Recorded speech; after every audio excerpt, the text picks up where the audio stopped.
eu me chamo irmão Pedrinho Tambosi.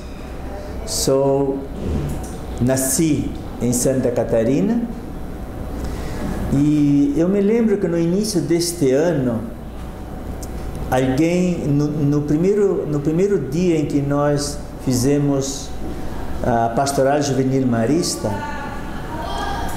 os jovens que ali estavam, eles se apresentavam, e uma das coisas que o pastoralista pedia era: diga seu nome e quantos anos que você conheceu os maristas. Uns diziam: eu conheço os maristas há 1 ano, outro dizia há 2 anos, outro 3 anos, assim por diante. E quando eu me apresentei, eu disse para eles que eu conheço os maristas há 53 anos e vivo com eles há 53 anos. Então alguns ficaram assim: como é possível? Sim, é possível. Eu tinha 10 anos quando conheci os maristas. E tive a sorte de entrar com os maristas e viver com eles. Eu estudava e vivia com eles. Como era isso? Bom, há 60, 70 anos atrás, a maioria quase das escolas, dos colégios maristas, eles tinham escola e também tinham internato. Então os irmãos recebiam muitos jovens, naquela época era só rapazes, claro, recebiam para serem internos. Então eu fui dessas pessoas que fui aceite para entrar na escola, para estudar, e ao mesmo tempo eu vivia. Lá era como se fosse minha casa, nós éramos muito jovens. Às vezes chegávamos a 90, 100, outras vezes 60, 70, dependendo do ano. Então ali nós estudávamos de manhã, depois do almoço fazíamos todos os trabalhos de limpeza do refeitório, das panelas, pratos, assim por diante. E depois desse trabalho nós fazíamos serviços. Como nós vivíamos ali, não pagávamos nada, tínhamos tudo de graça, então nós também colaborávamos para ajudar a manter o colégio. Por exemplo, nós limpávamos as salas de aula, porque de tarde não tinha aula, era só de manhã. Limpávamos as salas de aula, fazíamos a limpeza dos corredores, dos sanitários, da diretoria, da secretaria, da biblioteca. Todos os serviços de limpeza éramos nós que fazíamos. Além desse serviço de limpeza internos, fazíamos também externos. Varríamos as quadras, os corredores, os pátios. E também cultivávamos, tínhamos uma bonita horta, plantávamos frutas, cultivávamos arroz, feijão, mandioca e tantas outras coisas que nós precisávamos depois para comer. Também tínhamos criações de animais. Então, para vocês verem que dos 10 anos até os 19 anos, eu fui este marista interno. Então, estudava, tinha o que comer e ao mesmo tempo nós ajudávamos a manter o colégio e aquela residência toda. Depois dos 19 anos eu tomei a decisão definitiva de ser irmão marista, assim como Champagnat queria. Então, um discípulo de Marcelino Champagnat, marista para sempre. Então, aí quando eu tomei essa decisão, passei uns 2 anos de formação para conhecer melhor ainda a vida marista, e depois comecei a minha vida solidária marista. Eu digo para vocês que eu me tornei irmão marista porque eu queria ser um irmão fraterno, solidário com os mais pobres, com os menos assistidos, com as pessoas que mais precisassem. Esta foi uma das minhas decisões, ser marista, mas um marista solidário.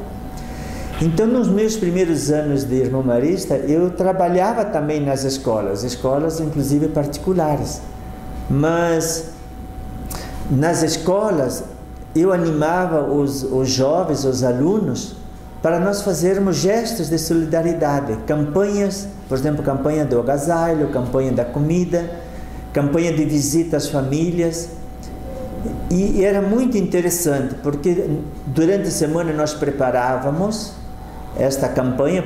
Faz de conta no tempo frio, por exemplo. Então nós recolhíamos roupas, e no sábado então íamos visitar essas famílias pobres, essas famílias onde tinha pessoas doentes, pessoas idosas, pessoas necessitadas, e ali então nós falávamos com elas, cantávamos, entregávamos aquelas roupas e depois voltávamos para casa felizes.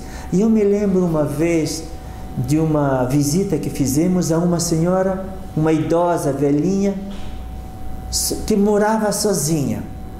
A casa dela não dava mais do que uma meia sala, um quarto assim de 2 por 3 metros quadrados, mas mesmo muito pobre.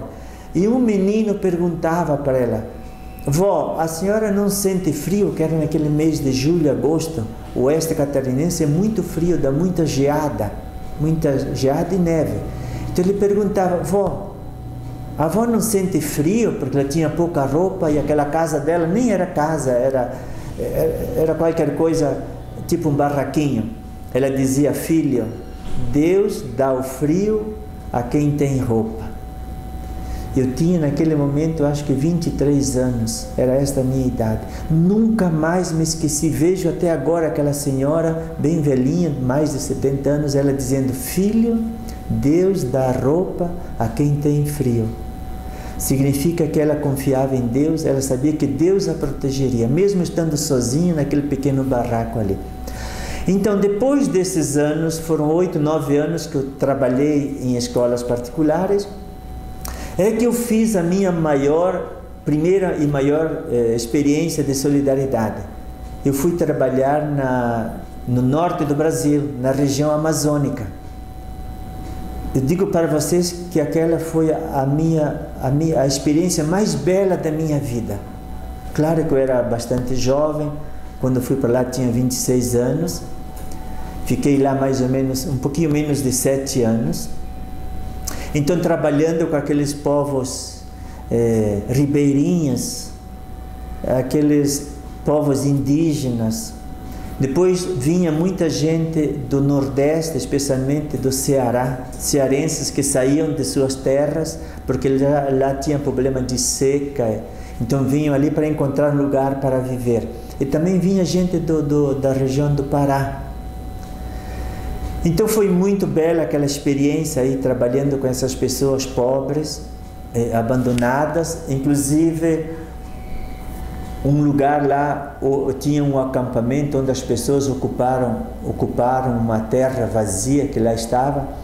Então aí nós criamos uma comunidade eclesial de base, aí criamos uma escola social com eles, e eles mesmos se interessavam em construir a própria escola. Era muito simples, mas ali pelo menos as crianças, os filhos deles tinham como se ocupar. E ali construímos também quadra de desporto para que eles pudessem se alegrar em finais de semana e assim por diante. Então, depois desses anos que eu passei na região amazônica, saí e fui trabalhar no continente europeu, na Itália. É verdade que ali eu aproveitei para estudar também, mas também tínhamos gestos de solidariedade, porque mesmo nesses países ricos, especialmente a Itália recebe muitos migrantes que vêm de outros países. Então ali também a gente via a carência dessas pessoas, e os maristas fazem um trabalho muito lindo em receber essas pessoas, essas pessoas que chegam ali sem roupa, sem nada, sem documento às vezes, então ajudando aquelas pessoas a encontrar um trabalho, a providenciar os seus documentos, assim por diante. Depois da Itália, então, fui convidado para trabalhar em África. Então fui trabalhar em África, fiquei 20 anos trabalhando em África. E depois eu vou falar para vocês dessa linda experiência que eu fiz. Essa experiência de solidariedade, é realmente maravilhosa. Se alguém me perguntasse: você voltaria para a África? Claro que sim. Não há lugar mais belo do que você estar onde Deus te chama. E lá onde existem pessoas que precisam de você. E como eu disse para vocês, eu quando quis ser irmão marista, quando conheci os maristas, eu tive como decisão estar sempre ao lado daqueles que mais precisam. Então fiquei 20 anos aí trabalhando em África. Depois dali, então, eu passei para o continente asiático. Ali também trabalhei 3 anos e 9 meses, quase 4 anos ali trabalhando. Também uma experiência belíssima. Eu estava muito feliz, mas no ano passado os meus superiores pediram para que eu voltasse ao Brasil, que estavam precisando de mim aqui nessa região da zona leste de São Paulo. Mesmo sabendo que eu estava muito feliz lá, fechei minhas malas, coloquei minhas roupas e cheguei propriamente em fevereiro deste ano aqui nessa região leste, zona leste de São Paulo, aqui no Centro Social Irmão Justino.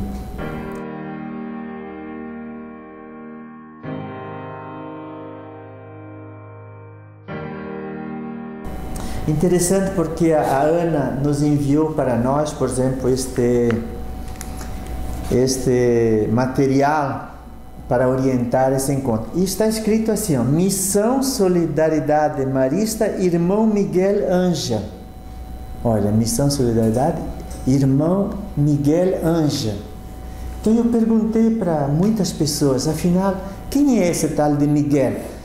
Desculpe dizer, mas a maioria não sabe quem foi Miguel.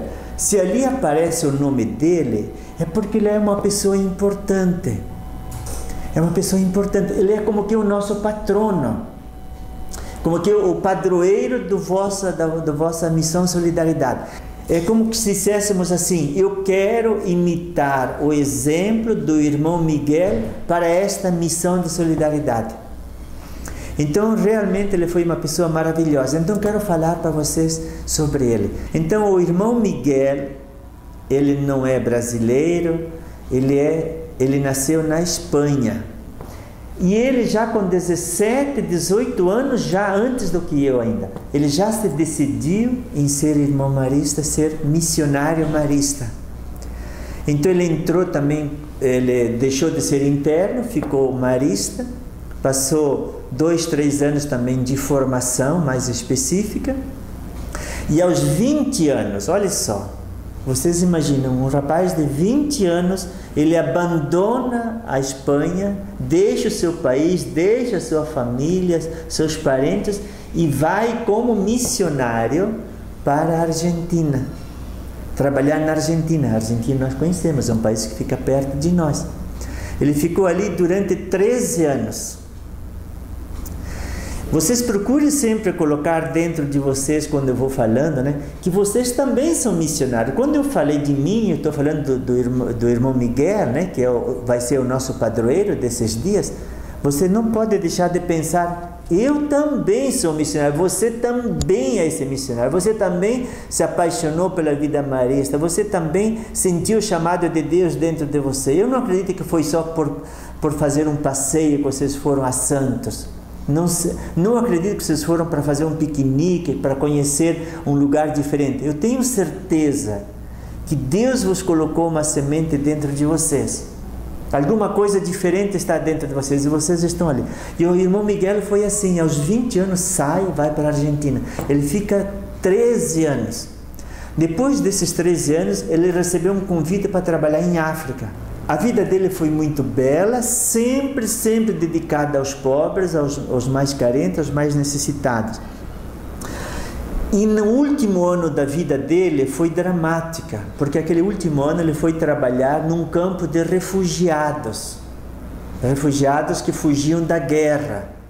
A região onde eles foram trabalhar é Bugobe, chama-se Bugobe, seria o município, né, onde eles foram trabalhar.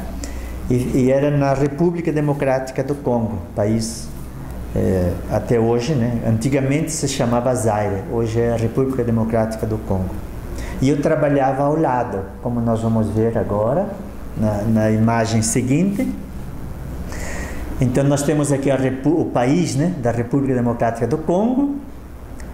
Temos Angola, que fica ao lado, vizinho, muito vizinho. Eu sabia perfeitamente o que estava acontecendo, porque eu acompanhava essa situação. E aqui temos Ruanda. Ruanda é onde houve confusão, que eu já vou mostrar para vocês. Ruanda é outro país. É um outro país, Ruanda. Então, o pessoal fugia desse país chamado Ruanda e vinham para outro país chamado República Democrática do Congo. O que aconteceu neste país chamado Ruanda? Aconteceu que nesse país viviam duas grandes tribos, duas grandes etnias. Era uma etnia que se chamava Hutus, dava mais de 60% da população Hutus, e a outra etnia chamada Tutsis. Eram duas etnias que no passado viviam bem, não tinham dificuldade. Seria uma coisa parecida como se nós disséssemos aqui no Brasil, né? Você sabe que aqui no Brasil existem tribos de índios, né? Cada tribo tem sua cultura, sua língua, suas tradições, né? Seus costumes, seu modo de viver, de vestir. Aqui é a mesma coisa.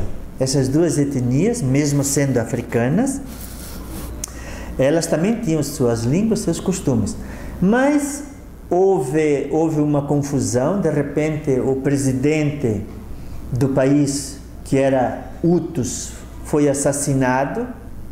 E eles começaram a dizer que quem o assassinou foi a outra etnia, Tutsis. Então aí começou a confusão. Ninguém mais controlou. Virou uma guerra civil entre essas duas etnias. E claro, as pessoas começaram a fugir, porque entravam nas casas e matavam todas as pessoas adultas. De preferência, primeiro começava com os homens, matavam também os rapazes, os jovens, as mulheres também, algumas morriam mesmo ali. E tudo à base do facão. O governo distribuiu milhares e milhares de facões e machadinhos, e a guerra se dava assim, um matando o outro. Aqui então nós vemos nesta imagem, nesta outra imagem, as pessoas, os refugiados entrando. Se vocês perceberem bem aqui em cima, vocês veem uma verdadeira multidão de gente caminhando, andando. Eram os milhares que entravam. Os refugiados foram em torno de 2 milhões de pessoas. 2 milhões, isso em poucos meses. Já vemos aqui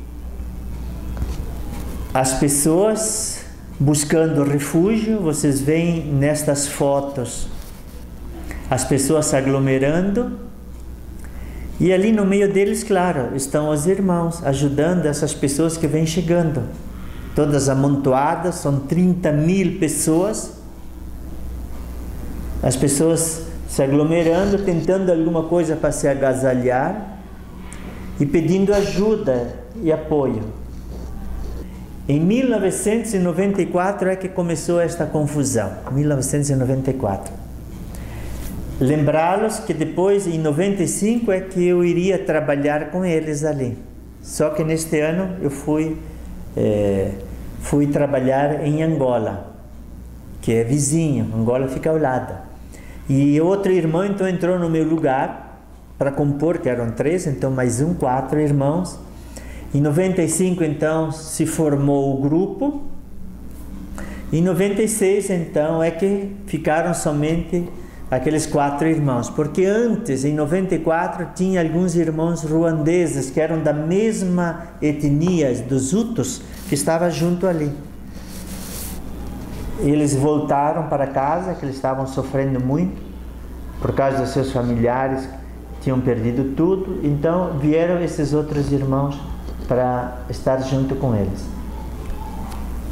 Aqui temos o irmão Miguel, que é o nosso patrono dessa semana, na sua simplicidade, um homem muito simples. Aqui vemos ele junto com as crianças, cuidando da alimentação das crianças, porque eles atendiam 4.000 alunos e mais, eu acho que eram 300 crianças subnutridas, porque eles não podiam atender todas. Então eles tinham 300 crianças subnutridas, que eles davam uma comida um pouco especial para eles. Aqui vemos os irmãos, então, agora trabalhando, dando aulas, junto com outras pessoas, não só os irmãos, mas eles que coordenavam. Olha que coisa maravilhosa. A aula toda era dada ao ar livre. Eu vivi essa experiência muitos anos. as pessoas tendo aulas debaixo das árvores, né? As árvores normalmente é o melhor lugar para se dar aulas. E um quadro, olha o quadro, o que é? Uma tábua, né? Uma porta, né? Do tamanho de uma porta, você encosta e ali você fica escrevendo. As pessoas sentam no chão, escrevem em cima dos joelhos, como vocês veem aqui. Aqui vemos professoras dando aula. Os irmãos então coordenavam também coordenava essa parte também de ajudar as crianças enquanto estão ali a aprender alguma coisa, distrai a criança, né? Canta, dança, dá aulas, brinca. Agora o que acontece? Então de repente, brutalmente, né? Tudo acabou. No dia 30 e 31 de outubro, então chegam nos campos de militares hutus, né? Onde estavam ali, fortemente armados. Vêm militares fortemente armados. Eles controlam os caminhos, roubavam e assaltavam e matavam os refugiados em grande debandada, que se fugiam, né? Abandonaram os acampamentos de Bugós. Muita gente abandonou, foram embora. No dia 31, então, de manhã, temendo o pior, as pessoas que tinham responsabilidade, como as religiosas, os sacerdotes, os pastores e outro pessoal da ONU, da Cruz Vermelha, deixaram o acampamento, fugiram. Os irmãos maristas que tinham optado para ficar, eles entregaram um pequeno carro que eles tinham, entregaram o carro para que eles pudessem fugir mais rapidamente. E eles decidiram, nós vamos ficar. Nesse dia 31, então pela manhã, os irmãos decidem e eles comunicam a Roma, o superior geral, dizendo: nós não queremos abandonar os que já estão abandonados. Lembra que eu falei desta frase, né? Eles, os refugiados, dizem assim, eles, os refugiados, né, vão voltar e vão precisar de nós. Eles estão fugindo, mas logo vão voltar, vão precisar de nós. Agora, eles dizem assim, agora estamos sós. As irmãs, os padres, assim por diante, todos saíram. Até eles dizem, talvez os soldados nos levem o rádio. O rádio é aquele que eles se comunicavam, o rádio amador. Se não tivermos comunicação à noite, é porque as coisas pioraram. Então os três irmãos dizem, né? Você se lembra a história de Jesus, né? Quando Jesus foi preso, o que aconteceu? Todo mundo o abandonou, né? Ele ficou sozinho. Então aí os irmãos, né, decididos a ficarem, estão ali. Isto foi de manhã. E no dia 31 à tarde, usando armas de fogo, os milicianos, aqueles soldados milicianos, invasores, mataram os 4 irmãos dentro da casa. Pelas manchas de sangue, constatou-se que um deles foi assassinado na capela. Provavelmente estava rezando naquele momento na capela. E os outros 2 estavam nos quartos. Dentro do quarto. Os corpos foram jogados na fossa séptica. Porque nós, por exemplo, nós quando construímos as casas temos as fossas, né, sépticas, mas aí nos acampamentos não, tem que abrir um buraco no chão mesmo. Abre um buraco no chão, 5, 6, 7 metros de profundidade, e ali então, em cima desse buraco é onde as pessoas fazem suas necessidades, jogam coisas desagradáveis aí dentro, e assim por diante. Então, uma fossa séptica, foram jogados aí dentro. Se eu quisesse usar uma expressão mais verdadeira, foram jogados dentro do lixo, dentro da merda. Os assassinos ficaram na casa ainda por 2 dias. Teve gente que viu eles ficando 2 dias aí dentro da casa. Eles diziam às pessoas que eles mantinham os irmãos prisioneiros.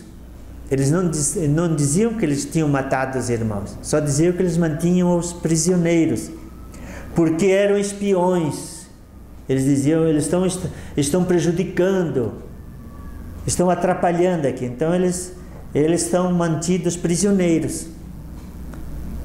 Ao saírem, depois quando eles saíram, então quebraram tudo dentro de casa.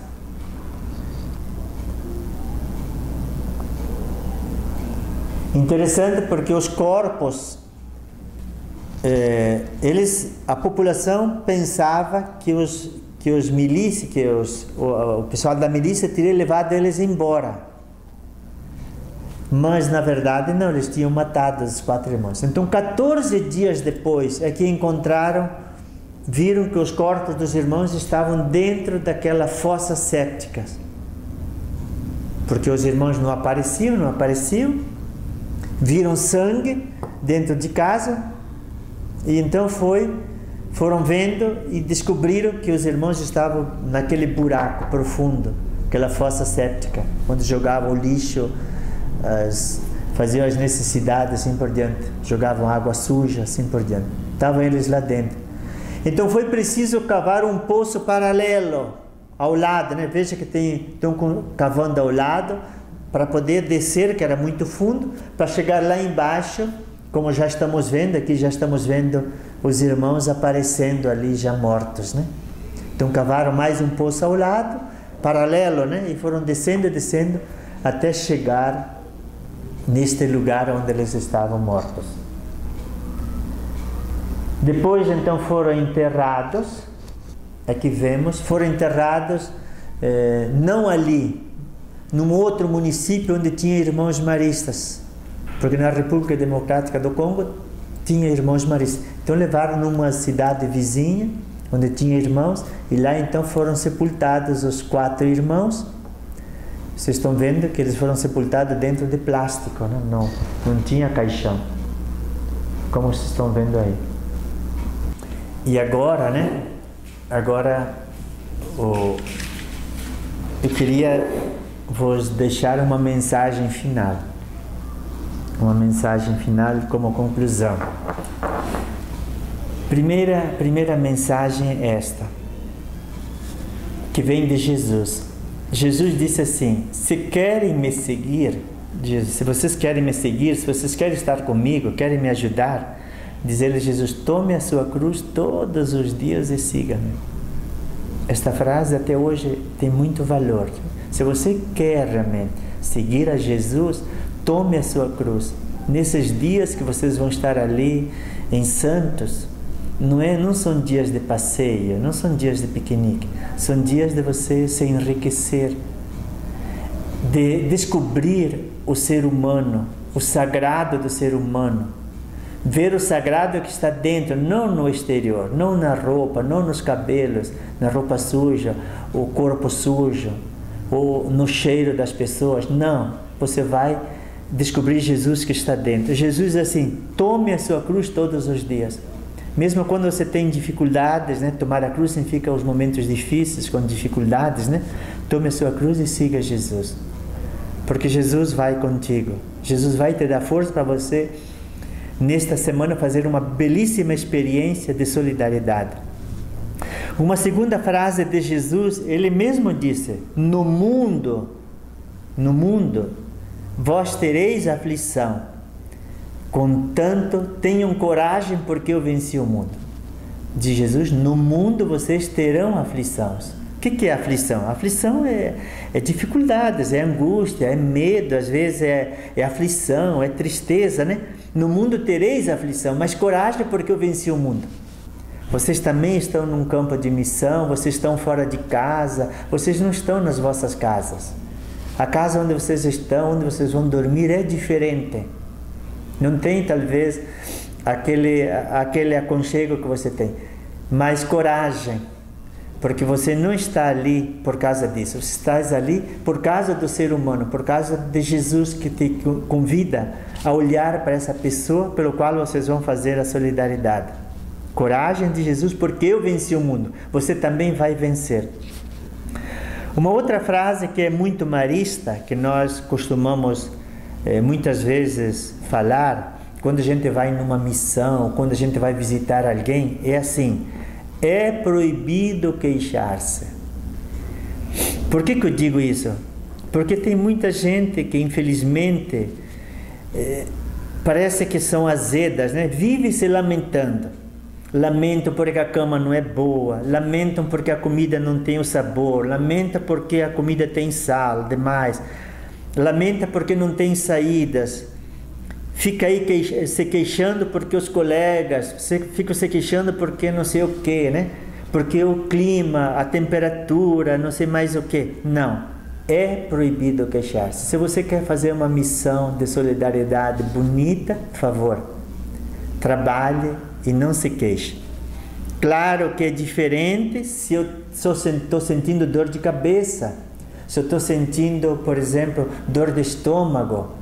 Compreende? Não, aí é uma situação de vida. É diferente. Você vai pedir ajuda, vai dizer, olha pessoal, não consigo, eu preciso disso. É diferente. Mas fora disso, é proibido queixar-se. Outra coisa muito importante é assim: ser fiel até o fim. Ser fiel até o fim. A grandeza da vitória se manifesta pela tua fidelidade. Se você se dedica durante 2 dias com muito esforço e depois você começa a relaxar, a tua vitória vai ser de 2 dias. Ela não vai ser grande.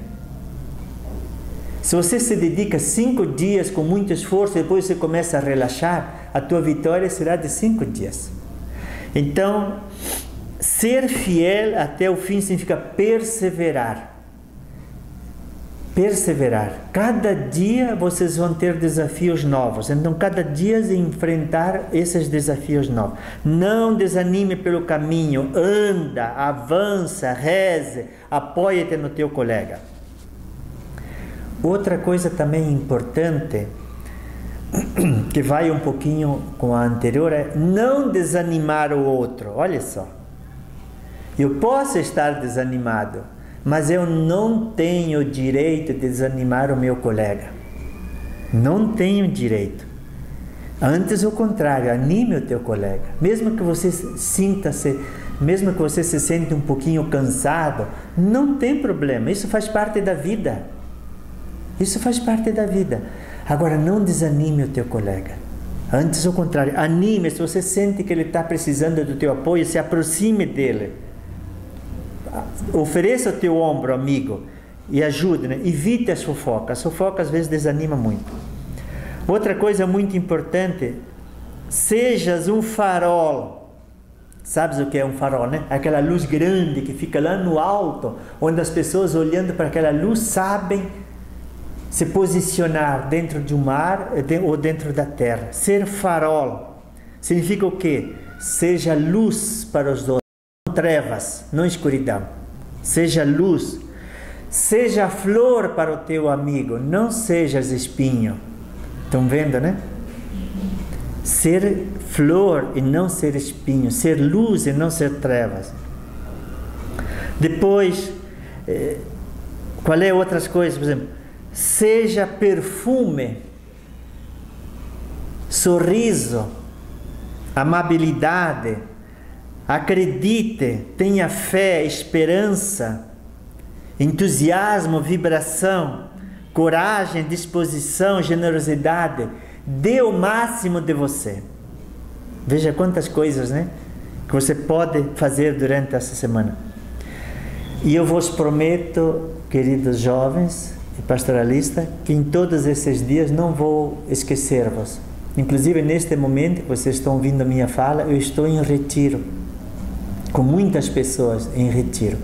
Eu vou lembrá-los nas nossas orações. Eu vou pedir para que os outros também rezem por vocês, para que esta vossa experiência de solidariedade. E lembre-se que tem outros 2 grupos fazendo solidariedade no Paraná e Santa Catarina. Rezem também por eles. Eu também estarei rezando por eles. Mas eu estarei rezando por vocês, para que vocês façam verdadeiramente uma linda experiência de solidariedade. Que Deus mesmo possa entrar no vosso coração, né? E vocês possam sentir a presença de Deus, de Maria, de Champagnat junto com vocês. E não se esqueçam então daquelas palavras tão lindas, né? Daqueles irmãos que diziam: nós não vamos abandonar aqueles que já foram abandonados. Vocês vão encontrar muita gente abandonada na vossa missão de solidariedade. Vocês vão encontrar, vocês vão ver como não é fácil, mas vocês não abandonem aqueles que um dia já foram abandonados. Desculpe a minha emoção, mas eu peço que vocês façam bonita essa experiência de solidariedade junto com o irmão Miguel, o exemplo de vida dele. Jesus não vos abandonará, a boa mãe estará convosco e Champagnat também vos abençoará nessa vossa caminhada. Que Deus vos abençoe. Tchau e tenham uma feliz missão de solidariedade marista.